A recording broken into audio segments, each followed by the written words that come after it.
I had a video on my channel where I showed different options for working with clear resist and turning it into a color resist. In one of them I drew a butterfly that got a bit lost in the background. In today's tutorial I'd like to improve on that idea and make the image more predictable. To begin, I will very roughly outline the shape of the future butterfly. When I draw directly on silk, I like to use a fading marker. It's no-name marker I got at a sewing supply store.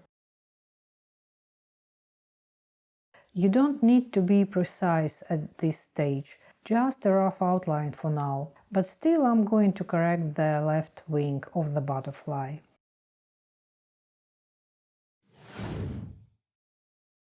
As you may remember, in this technique the background is painted first, but with the color you want the color of the resist line to be. If I have not explained it well, it will soon become clear. I'd like the body of the butterfly and the wings at the base to be bluish, or rather the color of the resist on it. And the main part of the wing I will paint with crimson. I try not to wet the brush too much, so that a lot of dye doesn't go beyond the edges of the butterfly shape. How to do it? I showed several times, but a more detailed explanation was in the last video. Now I think that this spot should have been left white. As often in butterflies in this place happens, but this idea came to my mind only in the process of editing. Well, that's okay, but this is a hint for you. I blur the borders of blue and crimson with the wetter brush, but I try to paint the rest of the wing with a rather dry brush.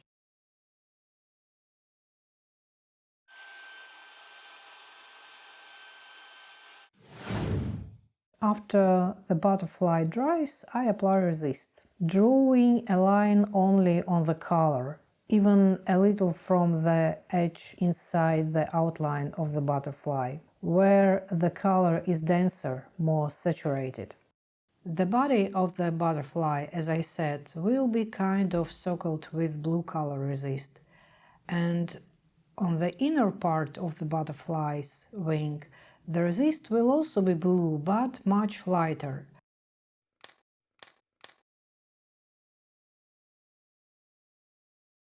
You see, I'm trying to draw on the dye without stepping on the white silk.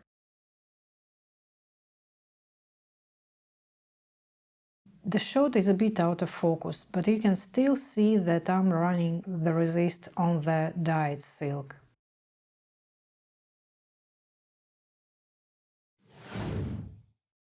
And it's only now that I paint the background, and thus I have a butterfly that will remain separate due to the pink color of the resist and crisp borders of the drawing. It's desirable that the background color overlaps the remaining halo from the butterfly dyes.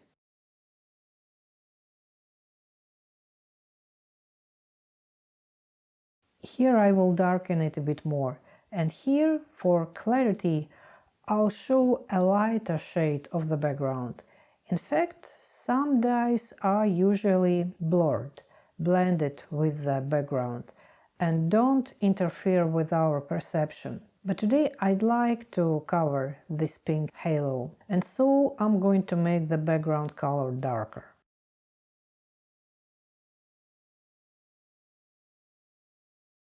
If you suddenly use such clips, make sure that the paint has dripped under them, otherwise there may be white unpainted spots, which we don't want. And the background itself can be made darker or lighter, I mean, you don't have to make it flat. And since I don't have time for the dye to dry today, I dry it with a hairdryer.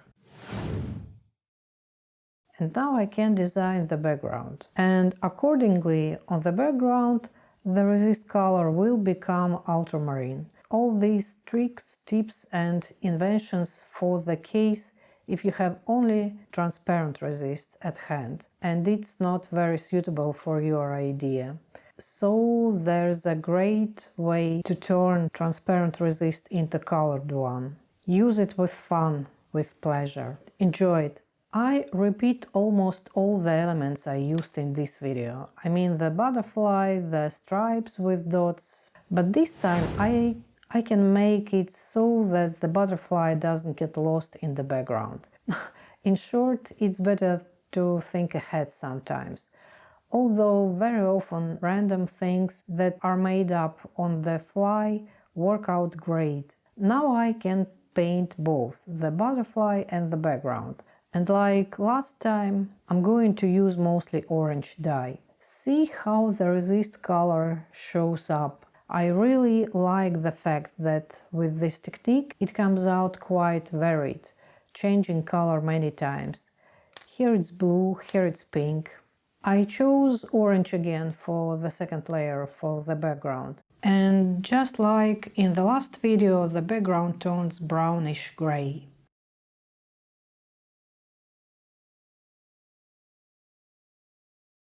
A larger brush will be more convenient to work with.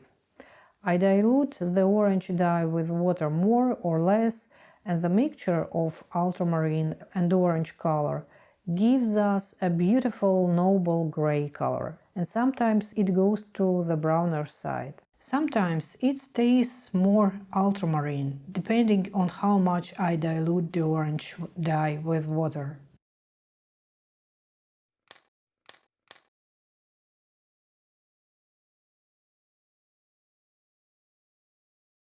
The background is painted, I feel it's better to mute the orange color. It's just a feeling, you know, taste is subjective. For me, it makes the butterfly seem more whole. And so I overlap the orange areas with blue. Immediately the butterfly and the background as if interact with each other, and the butterfly doesn't seem to be cut out of the background, but is organically woven into it. This is how the image looks before it dries. And up close, all the different shades of resist. It turns out that I painted first the background separately for the butterfly and then the background for the background. And in the video I talked about at the beginning, the background was common for the butterfly and the background. And as you can see, this time the result is more predictable. And let me know please in the comments below which option you like better. And I'll see you in the next video.